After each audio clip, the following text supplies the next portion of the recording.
Binikinilala sa Senado, matapos ang pasabog sa Coachella, dahil sa matagumpay na Coachella performance.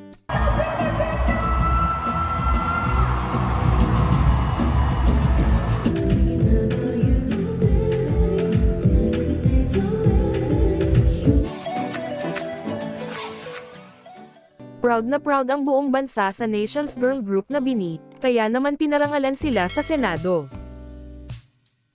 Mas lalong pinatunayan ng BINI na they are truly the Nations Girl Group matapos silang bigyang parangal sa Senado kasunod ng kanilang historic Coachella performance sa California, USA. Sa gitna ng matinding palakpakan at pride ng mga Pinoy fans, inihain ni Senador Bam Aquino ang Resolution No. 317 na kumikilala sa grupo bilang kauna-unahang Pinoy act na nakapag-perform sa prestihiyosong Coachella Valley Music and Arts Festival, isa sa pinakaprestihiyoso at pinakamalaking music festival sa mundo.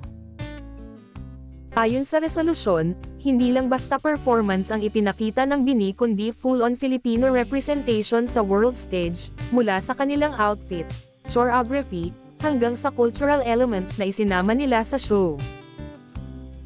Ayon pa sa senador, inaasahang magsisilbing daan ang Coachella Debo ng BINI para mas mapalago pa ang P-pop industry at magbukas ng mas maraming oportunidad para sa Filipino artists sa international scene.